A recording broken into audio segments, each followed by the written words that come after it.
This has to be the number one question I get from new podcasters. Which microphone do I recommend? In this episode, I'm going to explain some of the must-know microphone terminology, and I'll explain why a good microphone matters so much. Of course, I'll share my favorite microphones at any budget, including the reason why I usually recommend the Blue Yeti. Plus, I'll share the 2 must-have accessories that you'll need to record in addition to the mic. Plus, before we go, I'll share the top mistake I see podcasters making with their new microphones, where they aren't really using the microphone to its full potential, and we just can't have that. It's all coming up in today's short episode of Wit Wire. Welcome to Wit Wire, the podcast that takes you behind the scenes with podcasters and industry experts to help you start and scale a binge-worthy podcast of your own. Here's your host, Melissa Guller. Hey everyone, I'm Melissa, and today is all about microphones. I'm going to stick to the essentials, so even if you have zero audio recording or engineering experience, I'm going to do my best to simplify. So by the end of this episode, you'll know exactly which microphone is right for you. And choosing your microphone is probably the first major purchase that you'll make as a podcaster. And I'd argue that your microphone is the single smartest investment you can make in your podcast. It's not a super fancy editor or the right theme music. It is the microphone, because the truth is, audio quality is your podcast's first impression on listeners. And if it sounds like it's been cheaply produced, you'll unfortunately immediately come across as unprofessional or inexperienced, and we can't have that. But the good news is that getting great audio quality on your podcast isn't as expensive as you'd think. And it really does come down to just choosing the right microphone. So in this episode, I'm going to talk about why great audio matters, how I researched my top recommendations, and then ultimately why I do often recommend the Blue Yeti as the microphone of choice for most new podcasters. Here's the deal. Your audience probably isn't full of audio production experts, but they are listening experts, because think about how often we're exposed to professional quality audio. We listen to Spotify, we listen to movies, we listen to The Great British Bake Off, we listen to Harry Potter, and all of these productions are, of course, high budget, high quality audio perfection. On the other hand, we also know what bad audio sounds like, and it's, a terrible conference call, and it's just like static, and then you lose them. So we can't afford to lose listeners early on based on something this fundamental, audio quality. And that's why you need the right microphone ASAP. I really want you to hear the difference for yourself. So up until this point, you've been hearing me record on my Blue Yeti from my studio. And by studio, I don't mean fancy recording studio. I mean my tiny Brooklyn studio. And I'm actually going to turn off the microphone to share the difference. Here's a quick clip of what the audio sounds like just from my computer. I haven't moved anywhere, but you can really hear the difference, right? This doesn't sound as polished, it sounds super far away. And if you had the choice between the two, wouldn't you rather listen to me talk on the microphone? In fact, I'm sure you would. Let me hop back on. I'm back on the microphone, and you can really hear the difference, can't you? Hopefully I've convinced you why a microphone is so important and how just one investment, the microphone, can take your podcast up a huge notch in terms of professionalism. Now, when it comes to actually choosing the microphone, that's where things get interesting, because there are so many microphones out there, and some are better for podcasters, but some are really suited for musicians or gamers, and they can get very expensive very quickly. So before I share my recommendations, I want to talk about the criteria that I used, because I want you to feel confident about the microphone that you do purchase, but I also want you to know why you picked it. So my first piece of advice is, unless you really love microphones and gear, I would recommend a universal USB microphone. So perhaps the first surprise is that not all microphones actually connect to a computer right away. That's a newer technology, and many microphones were created with musicians in mind, and musicians don't usually plug directly into a laptop the way that we are. And the good news for us is that even over the last 5 years, USB microphones have really come a long way in terms of quality. And without getting too technical, there are two broad categories of microphone connector types. One is the USB, which is what I recommend because your microphone will come with a cord that connects your microphone directly into a USB outlet on your computer. But the other type is called an XLR microphone. And I can tell I probably lost a few of you with a new acronym, but here's what you need to know. Unlike USBs, XLR microphones do not plug directly into your computer. Instead, they plug into what's called an audio interface. It's a snazzy little rectangle that sits on your desk, and your microphone plugs into the interface, and then the interface plugs into your computer. Now, some audio engineers, argue that the XLR microphones have higher audio quality. But for those of you listening today, the quality of USB microphones out there right now is not that far off from XLR microphones, and in fact, many listeners cannot tell the difference between the two. So because the USB experience is so much simpler and requires one less piece of equipment, it makes it a no-brainer for me to recommend only USB microphones for new podcasters. Now, the next piece of our alphabet soup vocabulary is the difference between condenser and dynamic microphones. So if USB versus XLR answers the question, how does this microphone connect to my technology? Then this new difference tells you, okay, but how was the microphone actually built? And I'm going to keep this super high level. Condenser microphones are kind of like a magnifying glass for all audio. They're super sensitive and they pick up very detailed sound. And that's why the top recommendations for podcasters are almost always condenser mics. The microphone should ideally just pick up the sound of your voice, but the problem with condenser mics can be background noise. Because they're so sensitive, they will actually pick up on background noise if you're in a loud room. But the easy solution is to record in a quiet place, which is of course what I'm sure you would have guessed that we recommend. And then in that case, the condenser mic is perfect. On the other hand, dynamic microphones are really great for loud sounds and a narrower range of frequencies. So if you talk right into the mic, they could be better for recording if you're in a loud place because they won't catch as much of the background noise. But the trade-off is that you lose a little bit of the richness in the tone of your voice. So unless you're concerned about recording in a really loud space, most professional and experienced podcasters would recommend a condenser microphone for at-home podcasters. Now, the notable consideration is a power source. So the way that condenser mics are built, they always have to have a cord that connects to a power source like your computer. So on the other hand, dynamic microphones can be self-powered, which means you could take one on the go and record with that microphone.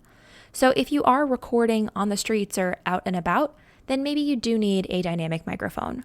But since most of us are recording at home, condenser will be the way to go. Now, the third consideration before I dive into the recs is, of course, the cost. You can spend hundreds, if not thousands of dollars on microphones. But in my opinion, based on what's out on the market today, I truly believe that you can get a good microphone for under $200 and really under $150. So maybe you'll upgrade later, but for now, I promise you don't need that $500 Rode microphone, even though it's beautiful and one that many podcasters adore. So with that in mind, let's get to the recommendations. So my number one pick is the Blue Yeti USB microphone. And you can check it out for yourself if you go to the link in the show notes at witandwire.com/6. And by the way, I do have a full downloadable guide, not just with the Blue Yeti, but also my additional picks at different budgets and the accessories and even some recording tools. And I don't want to run through the list here today because I think it would just be too much to take in by ear. And that's why I put together the downloadable guide. So I'll share the link again at the end of the episode. For now, I'm going to focus on the Blue Yeti. I am not the only one who loves this mic. I'm using it currently. It's recommended by so many people, and it checks all the boxes. It's a USB microphone, so it plugs directly into your computer. It's a condenser microphone, not dynamic, which is what we recommended before. And it's at a reasonable price point, usually around $110 to $120, depending on Amazon and the current demand. It has great audio quality. You can plug the USB directly into your computer right out of the box and start recording. It's super simple, and that's one of the biggest advantages. Another reason why people like the Blue Yeti over similar microphones is because it is a little bit more flexible when it comes to sound recording patterns. So as a podcaster, you're going to want the cardioid setting. It looks like a little lima bean. But there are other directions, bidirectional, omnidirectional, that I won't get into too much. But I do want to offer one pro tip. If you're recording with somebody in the same room, I would strongly recommend 2 separate microphones, one for each of you. When you're using the Blue Yeti or any podcasting microphone, you have to be pretty close, within about 4 to 6 inches of the mic. So unless you want to be that close to someone else's face, you will each need your own microphone. The other benefit to 2 microphones is that it will record on 2 separate audio tracks. So instead of having both of you talking over each other, later on, when you or your editor are working on the final audio file, it'll be a lot easier if your voices are recorded on 2 separate files. Now, there are other great microphones from Audio-Technica and Rode that I recommend, and there are budget options, the CAD U37 USB Studio and the Audio-Technica ATR 2100 USB. And again, instead of having you write down all of these acronyms and different microphones, I put together all of the information in the show notes at witandwire.com/6, and there's a downloadable guide there, and you can choose what's right for you and do your own research. In addition to the microphone, we're not done yet. There are a couple of really key accessories that we have to talk about, and don't worry, they're either inexpensive or you already own them. The first is a pop filter. This is something that goes in front of the mic, and it'll make the popping sounds less harsh. So for $10 to $15, this is a must-have because it makes you sound crisper and more professional, and you'll want a pop filter no matter which microphone you choose. This is not specific to the Blue Yeti. The other key accessory to talk about are your headphones. Now, if you're recording alone in your own apartment, you don't necessarily need to wear the headphones.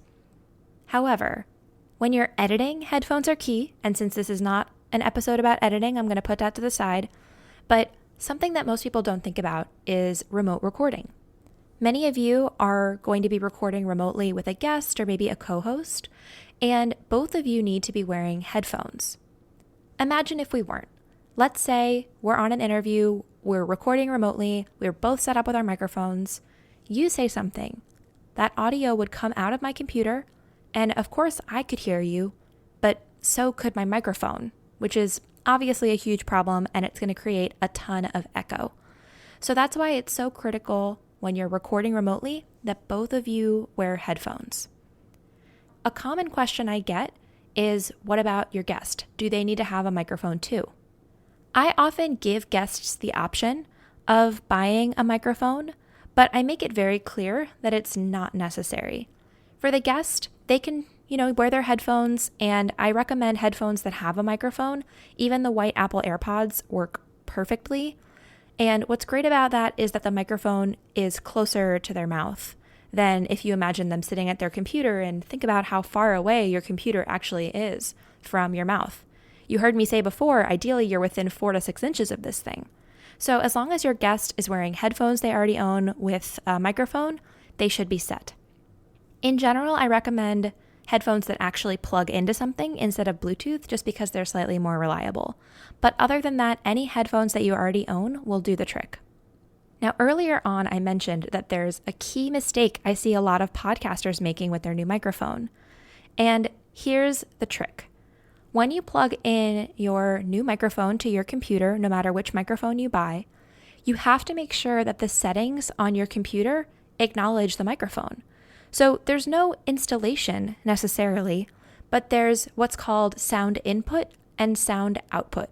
And you'll be able to control this within the audio settings on your computer. But audio output means, how do I hear sound? So by default, audio output is your computer, but if you plug in headphones, now the audio output are your headphones, and that's probably what you want. You also have to think about audio input, and this is the setting that some podcasters don't realize isn't working. And it would mean that you've plugged in your microphone, but you're still actually using the computer's input. So you have to go into your sound settings and change the input to be your microphone. And if you're using the Blue Yeti, it'll be called Blue Yeti. Before we wrap up, I wanted to take a couple of questions from the community. So, one listener asked, do you recommend having a boom? And I wasn't sure if they meant an actual boom microphone or just an arm, so I'm going to address both.